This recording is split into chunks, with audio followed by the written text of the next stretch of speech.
welcome to the Giving Voice to Depression podcast, produced in partnership with the A.B. Korkor Foundation for Mental Health. I'm Terry, the creator and co-host of this podcast. I've lived with depression most of my life, and I know how easy it can be to feel all alone in the experience. I'm not alone, and you aren't either. And I'm Dr. Anita Sands, a licensed clinical psychologist and life coach with a number of my own diagnoses, all of which bring a certain amount of anxiety and depression along with them. There is great power in shared experiences. We share our own as we engage in intimate and candid conversations with our weekly guests, exploring different perspectives on and experiences with depression. We keep it real because depression is real. We keep it hopeful because there truly is hope, in spite of what depression tells you. Hello, Anita. Hi, Terry. You know, it continues to baffle and frustrate us that when people talk about health, it's always assumed to mean our all-encompassing wellness. You know, we rarely hear about respiratory or digestive or circulatory health sort of discussed all by themselves, because they're all assumed to be required for, and they're included in any assessment of our overall health. But mental health is a different thing. Always different. As if our heads and our brains are not part of our bodies, or as if there's any way that our whole selves can feel and function normally when our minds are not. Today's guest, wellness expert Darren O'Lean, devotes himself to the study of health. He is the author of the New York Times best-selling book, Super Life, and the recently released Fatal Conveniences. He co-stars with Zac Efron in the Emmy Award-winning docuseries Down to Earth, and he has his own podcast, cleverly titled The Darren O'Lean Show. In preparing for this conversation, I bought and read Darren's book, Super Life, and the first thing I did was check the index for depression. 5 pages were referenced, and then mental health, where another 4 were cited. And I have to be honest, I worried a bit about how best to share Darren's research, because while we believe some of you will be inspired to make healthy changes to your diet and daily habits, we know that others will take warnings of ever-present environmental toxins as more proof that it's just all too much, given the limited energy you likely have. So, we've decided to release 2 episodes with Darren's interview. This one will be edited like our typical episodes, and an extended version will drop next Tuesday, including more of the information that made Super Life a bestseller and Darren a well-respected wellness expert. Here now is Darren O'Lean, giving his voice to depression.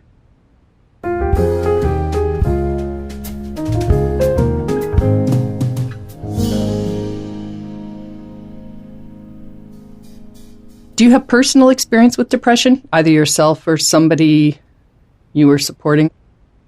Well, certainly it touches, I think it touches all of us. And it can be hard to even realize, right? So like my mom just recently was severely depressed. I hadn't seen her or heard her depressed in that way ever in my life. And that was just more intensely in the last few months. So yeah, and it's strange. It's like, it's something to where you can't necessarily put your finger on it. And then only when it's potentially more severe that then people around you may start picking up on it. But the person, I think, it's just upon them. And it can be hard to navigate, certainly having, being in it. And I think on the spectrum, we're all dealing with it. I don't think any of us escape it totally.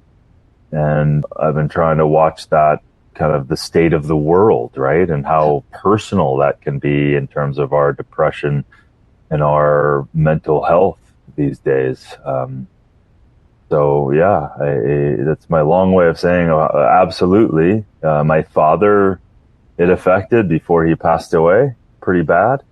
And now my mom, from my perspective, came on by way of just not taking care of herself in a variety of different ways. and it's hard to put out a fire with a squirt gun, right? So it's getting her from a lot of different directions. So it's hard to, when your body is depressed, literally, physiologically, biologically, chemically, it's really hard to have a good mindset. It's really hard to live a great life. While life gets us all from a lot of different directions, Darren had what he calls one of the biggest reset buttons of his life when his Malibu home burned to the ground in the 2018 California wildfires, while Darren was out of the country shooting his Netflix show. That was probably the second or third most gnarly thing in my life, aside from losing my dad and going through a divorce. That was way up there. And it's persistent because it's not just acute. You lose everything, and that's the event. Mm-hmm. And then you're here on ground zero trying to rebuild. And I'm 4.5 years in it. This is crazy making for me. This is very mentally challenging because it's a persistence that I never knew I even had. And a patience that I definitely don't like to exercise. I'm so impatient. So I guess the thing that was important was when my father passed away, it was so overwhelming that a voice came in my head, said, just let yourself grieve whenever it needs to happen. And I did. That set me up for this. And so when I lost everything, that same voice was just like, let yourself grieve, let yourself feel, let yourself go through this stuff. So yeah, anger and fear and sadness and just tremendous amount of waves. And that all that stuff takes courage. Every person that's suffering anything, it takes courage to kind of go through it all and feel it all, and then not sit in the feeling, but allow them to go through you and allow the grief to move. No place in this universe like stagnant energy. And then what would happen is through that grief, I would start getting flashes and glimpses of what I could then create on my land, for my life. And that spark would pop in and then kept getting stronger. And now I have no grief left. And I'm just completely inspired by what I'm now creating here. So I actually wouldn't take it back for anything. While optimism and resilience are keys to mental health management, Darren's research and teachings focus on controlling our overall health and wellness, since physical health and mental health are inextricably linked. I mean, just look at one thing in terms of ultra-processed food. If you're eating ultra-processed food and standard American diet, well, that's going to affect your gut, that's going to affect your microbes, that's going to affect your dopamine and your endocrine system, and it's like you don't even know who you are at that point because you're a victim to a body that is not functioning. So then this body is suffering and this body is depressed, and where your body goes, your brain goes, right? So it's a very interesting tangled web. I assume you're not saying that it's just, I don't mean just, but primarily or only diet and nutrition, that there are biochemical hereditary elements too? Yeah. Yeah. Of course. Yeah. I mean, of course. And life is built upon, unfortunately or fortunately, built upon pain and stress and challenges and things. And then depending on abuses and exposures to trauma, that sets in motion a whole cascade of things to overcome. I think the thing that I was alluding to was really the symptomology from what I saw my father and mother. Right. I think everything has a stem of an unresolved pain, an unresolved trauma. Mm-hmm. And how big or how small, And how significant it is based on whatever the million trillion scenarios for each individual person.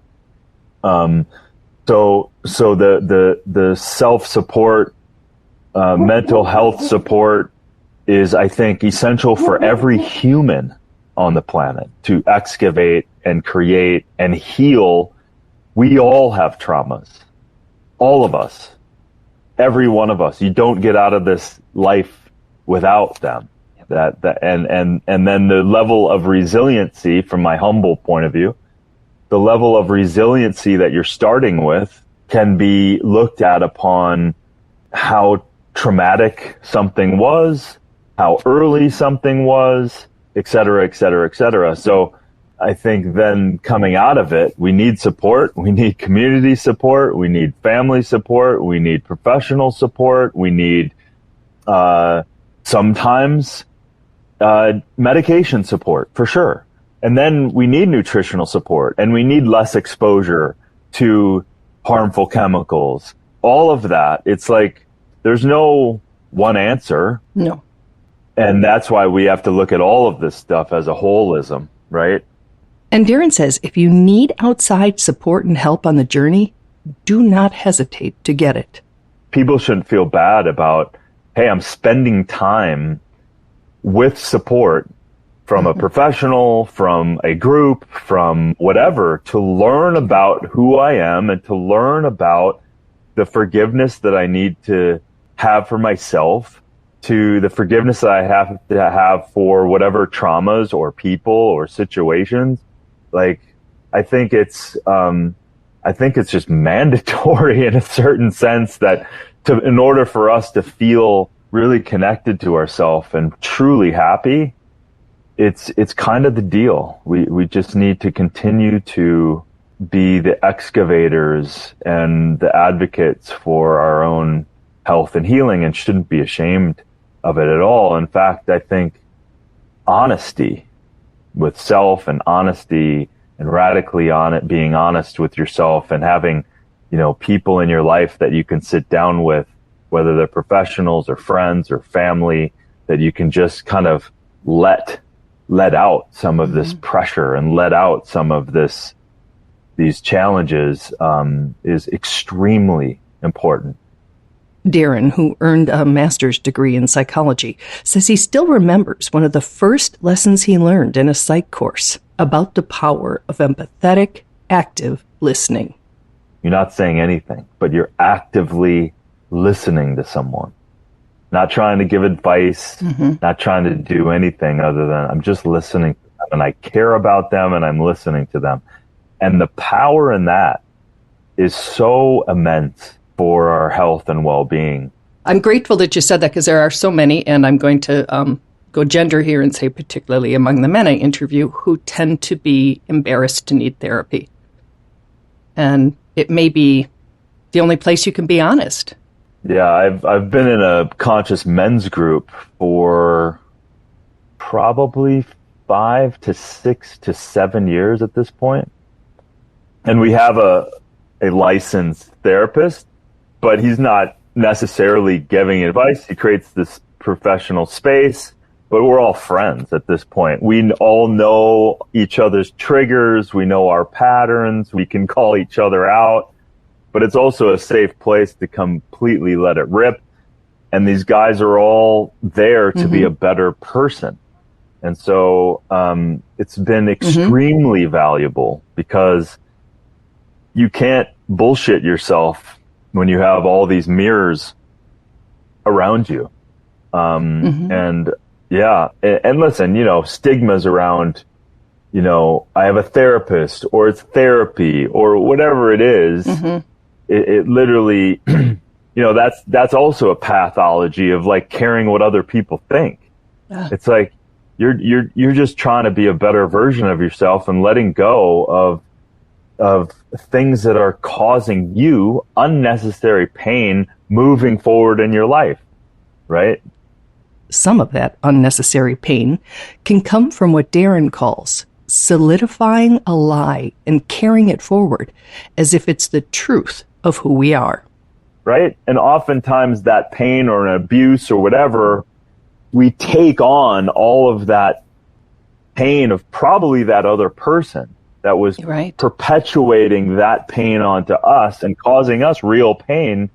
And therefore now we've taken that on and are carrying that with us when it was never ours to begin with. But it doesn't mean that what happened didn't happen.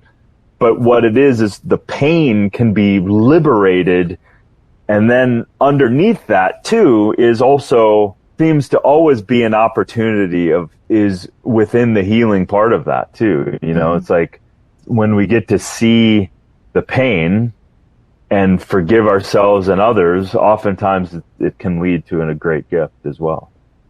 In his best-selling book, Superlife, Darren writes, quote, "Once we believed our genes were our destiny. Now we're learning we have more control over them than we thought. Acknowledging the impact of genetics, traumas, and other factors we really don't have control over, Darren elaborates on many well-documented ways we can improve and protect our overall health, which of course includes our mental health." Yeah, exactly. And that's the whole point. It's like you already are dealing with something that's immense. So you want to try to do those things that you have control over to give yourself a better opportunity to manage it and deal with it. And so, yeah, supporting your body in a natural way and a natural rhythm instead of, you don't need to push up 10 boulders uphill. Let's let nature, in this case of sleep, the circadian rhythm of all of life, let's let that help you rather than go against it. Sleep deprivation will make anyone just completely lose their own mind, right? So we know that sleep is immensely important, and there's no drug, there's no food, there's no supplement, there's no biohack that can hack around not sleeping well. So nutrition. When I think of nutrition and when I think of depression, they don't tend to go hand in hand, because when you're not even necessarily thinking you're worth the effort of creating and, making a healthy meal for yourself. It's also like just whatever is easiest, grab a box of crackers, grab a box of cookies. So what can you do to be providing your body with what it needs and that will help your mental health, factoring in the real loss of energy? Yeah. Nature's packaged food, I think, right away. So like I'm thinking apples, oranges, dates, berries, like the things that are so delicious and so satisfying already. Eat whole fruit, eat whole food, find deliciously ripe strawberry and a date and berries and bananas, and tell me that isn't just delicious.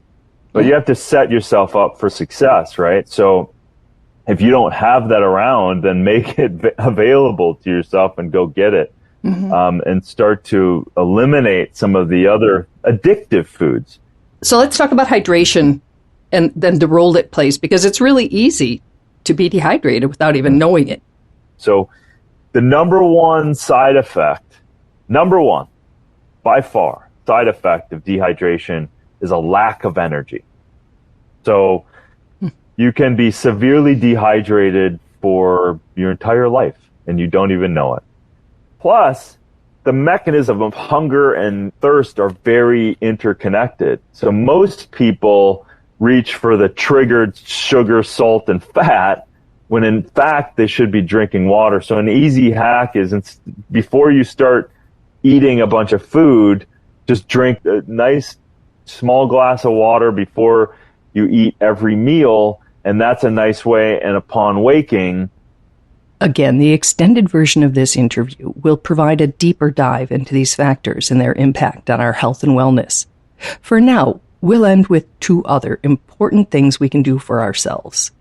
Please get help and just eliminate this idea that that's not okay for you. This is your life. This is yours. This is it. So if it sucks right now, then okay, it sucks, but this is it. So let's go. Let's get some help. Let's go do it. and then start building your life the way you want it. And I would say also, if you have an inkling of ability to dream, let yourself dream. And what I mean by that is, I know you may not be able to see it or even really feel it yet of what you want your life to be. But if you give yourself the permission to at least perceive it and maybe write down a goal or something you want, then that creates a hell of a possibility and a target and a carrot for you to reach for. Because I really believe in the power of creating that opportunity. Because once you start reaching for that hope, it begets more hope, and it begets more openings and more possibilities. And then that keeps going. And no matter how you need to get there, don't be in judgment of yourself. You need medication, if you need to see a professional, then go freaking do it. And then you might find yourself, okay, I feel great, let's go over here. But just always be looking to figure out how you can thrive for you. So give yourself the permission to dream. What do you want? What do you want your life to be like? How do you want to be? What do you want to feel like? And the whole idea here is you don't get to know how you're going to get there yet, but giving yourself the ability to dream is a hell of a way to start.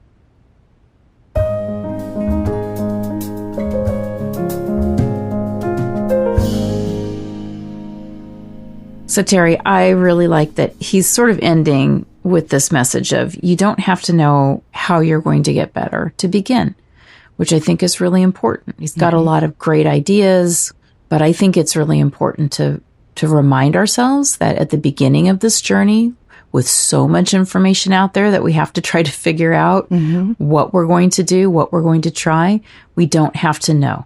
We don't have to know to begin to start. So I really like that. And I also really like that he's really talking this entire interview about focusing on what we do have control over. Absolutely. Not over those things that sometimes get us really stuck, like our genetics or those traumas, those things that have happened to us. So we have all of these factors in our lives that we can't do anything about. And he's saying, you're right, we can't. Let's move the focus to the things that we can. And that's where he comes in and starts saying, just like, we do in therapy, we say, let's focus on those big four. Let's look at your nutrition. Let's look at your sleep. Let's look at your activity. Let's look at your stress management, because that's what we have control over. That's all we can do. And a message of hope is that, when I taught health psychology, we said, yeah, genetics it's a big factor, but 20% of the outcome of any genetic influence is just related to that. It's just the genetics. 80% of the outcome is related to your lifestyle choices, the decisions that you make on a daily basis related to those big four. I need to clarify that. I think I heard you right. So if you are predisposed, whatever the right word is, genetically to have depression, like myself, that only accounts for 20% of my experience, and the other 80 I have some control over? Yeah, you've got some wiggle room in the way that genetic predisposition manifests in your life, how severe the symptoms are, what your struggle may be like. And it's one of the reasons why, people I think like Darren and people like myself, psychologists, psychiatrists, are always saying, let's look at and focus on all of these other things that we can do something about, that do affect things like the gut microbiome, that reduce inflammation in the body, because those are the things that we also know that can actually change the way that our cells work, the way that our neurons, communicate with each other, so that even if you have cancer in your family, even if you have IBS that runs in your family, even if you have depression and bipolar disorder that run in your family as a genetic predisposition, how that may manifest, how that's going to look and feel and affect you, you got about 20% that's controlled by your genes. And the other 80%, you have some ability to do something about. That's why we're always trying to help people feel very hopeful. And, how we started this out was by saying, don't forget, your brain lives in the same body as every other organ system. Absolutely. So all of these things that we know are helpful for all of the other organ systems in the body, for people who are diabetic, for people who have irritable bowel syndrome, people who have cardiovascular issues. We know that anything that we change about their diet, their activity, their stress management, their sleeping habits also improves mood and mental health symptoms. And it's because the brain doesn't exist outside your body. Right. Yeah. Wow. Okay. Boy, between the two of you, I'm learning a lot this episode. Thank you. So we want to say that next episode, we're going to do something we haven't done before.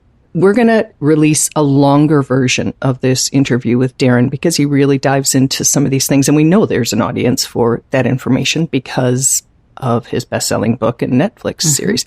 We don't know if you're the audience. And so we're going to be asking you for some feedback on that extended version. And if you like that idea and you want more of that in the future, or if you don't, and you can leave us that feedback now in anticipation of it or after you hear it next week at givingvoicetodepression.com. And in the upper left corner, there's always that record us a message button, and you can give us some feedback on this or any other episode. Thanks for your time, Anita. Thanks, Terry. And thank you, Darren. And we'll hear more from you next week.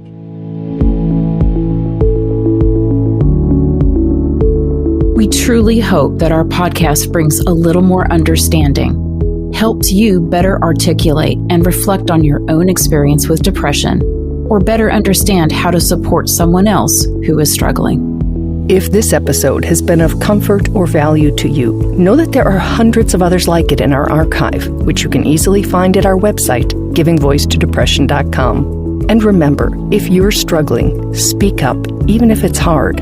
If someone else is struggling, take the time to listen.